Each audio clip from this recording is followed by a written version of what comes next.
నమస్తే, నేను ప్రశాంత్. తెలంగాణలో ఈడీ ఎంటర్ అయినప్పుడు కేటీఆర్ గారు సేఫ్ సైడ్లోకి అయితే వెళ్ళిపోయారు. మరి అదేవిధంగా ఏపీలో కూడా ఈడీ ఎంటర్ అవ్వడం జరిగింది.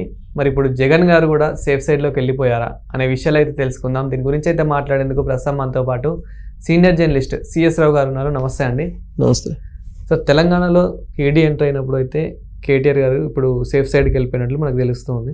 అదేవిధంగా ఏపీలో కూడా ఈడీ ఎంటర్ అయింది కాబట్టి జగన్ గారు ఇప్పుడు సేఫ్ సైడ్కి వెళ్ళిపోయినట్టేనా? సో అలాంటి వాతావరణం కనిపిస్తుంది. ఎందుకంటే తెలుగు రాష్ట్రాల మీద బీజేపీ పొలిటికల్ స్ట్రైక్స్ చేస్తుంది. అంతకుముందు మనం సర్జికల్ స్ట్రైక్స్ అనే ఉన్నాం. అందుకంటే భయంకరమైనటువంటి పొలిటికల్ స్ట్రైక్స్ని తెలుగు రాష్ట్రాల మీద బీజేపీ చేస్తుంది. 2024 ఎన్నికల్లో అలాంటి స్ట్రైక్స్ చేసేసి, సర్జికల్ స్ట్రైక్స్ లాంటివి చేసేసి, పొలిటికల్ స్ట్రైక్స్ చేసేసి ఆంధ్రప్రదేశ్లో సక్సెస్ అయింది. ప్రస్తుతం కూటమి ప్రభుత్వం ఉంది. అదే కనుక లేకపోతే కేంద్రంలో బీజేపీ కూడా వచ్చిండేది కాదు. సో ఇప్పుడు తెలంగాణ మీద పడింది. తెలంగాణలో ఏం చేయాలనే దాని మీద, దాంట్లో భాగంగా ఏంటి, ఇప్పుడు కేసీఆర్ గారు చెప్పినా లేకపోతే కాంగ్రెస్ వాళ్ళు చెప్పినా మోడీ కన్నా కూడా ఈడీ సిబిఐ ముందు వస్తాయని చెప్తుంటారు. అలానే కేసీఆర్ గారి విషయంలో ఏం జరుగుతుంది, కేటీఆర్ గారి విషయంలో ఏం జరుగుతుంది అనేది మనం ఒకసారి అబ్జర్వ్ చేస్తే, కేటీఆర్ గారిది ఈ కార్ రేస్ సంబంధించిన కేసు చాలా సీరియస్ కేసు. అది 50 కోట్ల రూపాయలు విదేశాలకు పంపించారు, హవాలా చేశారు అనేది కదా ఆయన మీద ఉన్నటువంటి అభియోగం, ప్రధానమైనటువంటి అభియోగం. దాని మీద తెలంగాణ సిట్టు విచారించి అన్ని ఆధారాలను సేకరించింది. ఆయన ఎలాంటి అనుమతులు లేకుండా ఇక్కడ ఉన్నటువంటి బ్యాంకు నుంచి విదేశాల్లో ఉన్నటువంటి కంపెనీకి డబ్బులు పంపించారు. అది హవాలా కింద వస్తుంది, మనీ లాండరింగ్ కింద వస్తుందని చెప్పి అప్పట్లో తెలంగాణ సిట్ తేల్చింది.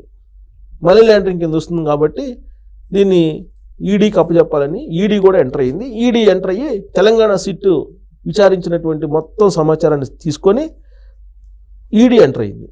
ఈడీ ఎంటర్ అయ్యి ఈడీ కూడా వచ్చింది. మరి ఏం చూసిందో ఏం చూడలేదో దాదాపు 4 నెలలు 5 నెలలు అవుతుంది.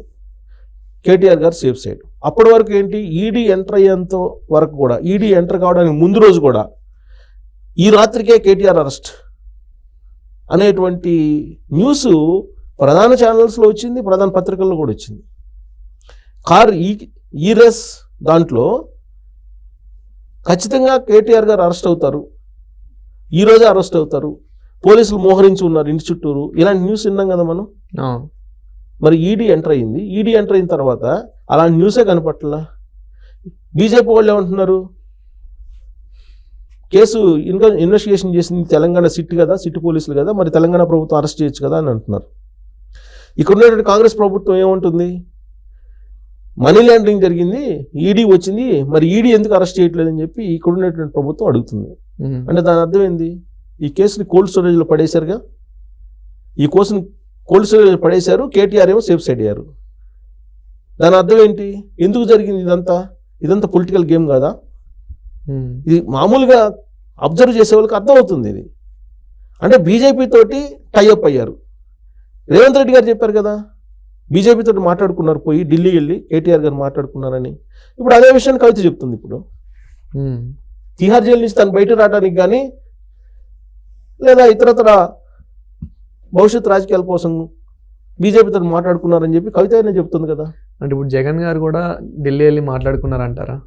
ఢిల్లీ వెళ్ళి మాట్లాడుకున్నారంటే ఇప్పుడు జగన్ కేసు కూడా సేమ్, నేను ఇప్పుడు ఏదైతే చెప్తున్నాను కేటీఆర్ గారి కేసు సేమ్ అలానే కనిపిస్తుంది. అక్కడ ఇప్పుడు లిక్కర్ స్కామ్ జరిగింది. అక్కడ ఈ లిక్కర్ స్కామ్కి సంబంధించిన ఇన్వెస్టిగేషన్ ఆంధ్రప్రదేశ్కి సంబంధించిన ప్రత్యేక సిట్ ఏర్పాటు చేశారు. ఆ సిట్టు చాలా వరకు ఇన్వెస్టిగేషన్ చేసుకుంటూ వచ్చి దాంట్లో ఇన్వాల్వ్ అయినటువంటి వాళ్ళని దాదాపు చాలామందిని అరెస్ట్ చేసింది. వాళ్ళలో ప్రముఖులు వచ్చేసి ధనుంజయ రెడ్డి, తర్వాత బాలాజీ గోవిందప్ప, కృష్ణమోహన్ రెడ్డి, కసిరెడ్డి రాజశేఖర్ రెడ్డి, ఇలాంటి వాళ్ళందరినీ అరెస్ట్ చేసి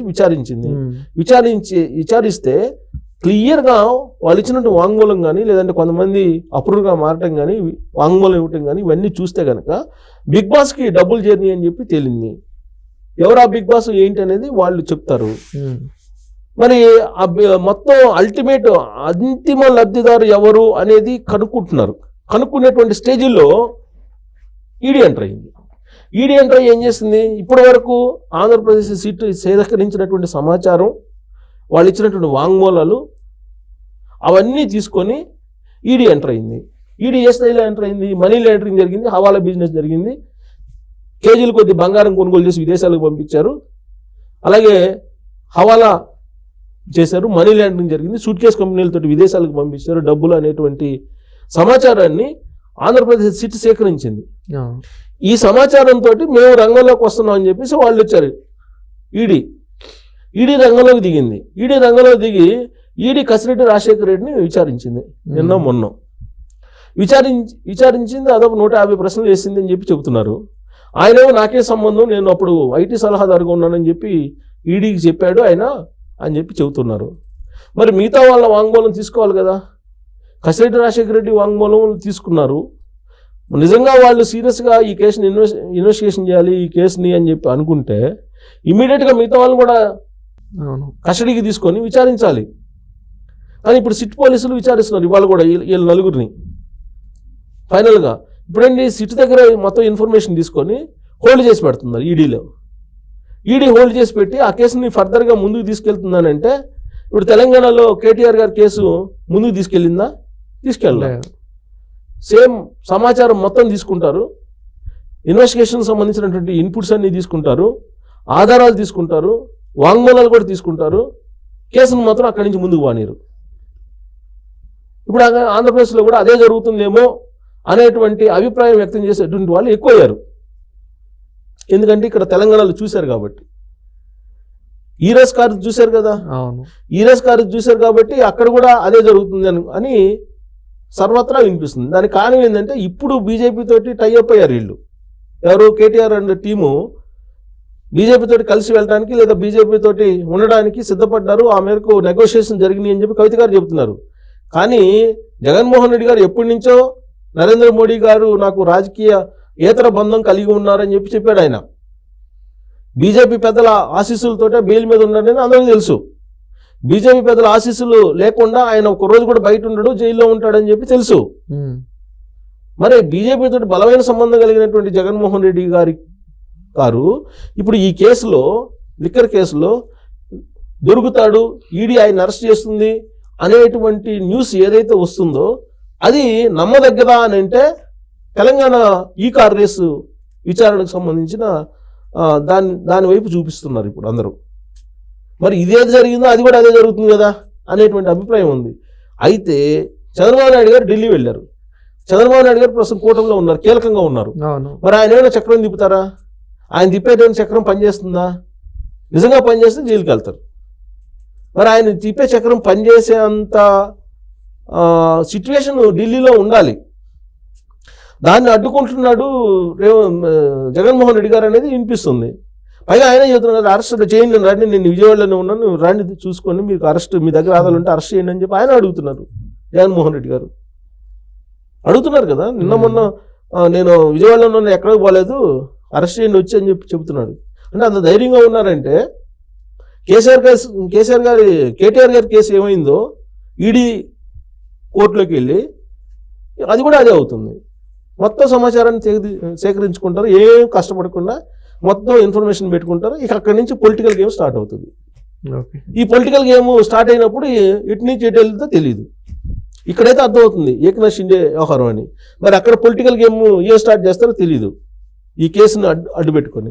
ఇప్పుడు ఈడీ సిబిఐ అంటే నథింగ్ బట్ బీజేపీ అని చెప్పి కాంగ్రెస్ పార్టీ చెప్తుంది, ఏం కాదు, కాంగ్రెస్ పార్టీ చెప్తుంది. సో కాబట్టి ఈ కేసులని అడ్డు పెట్టుకొని ఎటు నుంచి ఏదైనా పాలిటిక్స్ని తిప్పగలరు. ఒకవేళ పాలిటిక్సే చేయాలి ఆంధ్రప్రదేశ్లో అనుకుంటే జగన్మోహన్ రెడ్డి గారి కేసు సేమ్ కేటీఆర్ గారి కేసు లాగానే అయిపోతుంది. లేదు ఆల్రెడీ మన కూటమిలో ఉన్నారు, చంద్రబాబు గారు నమ్మదగ్గ భాగస్వామి అనుకుంటే మాత్రం వాళ్ళే చెప్పారు కదా విధ్వంసం జరిగింది 2019 నుంచి 2024 మధ్యలో.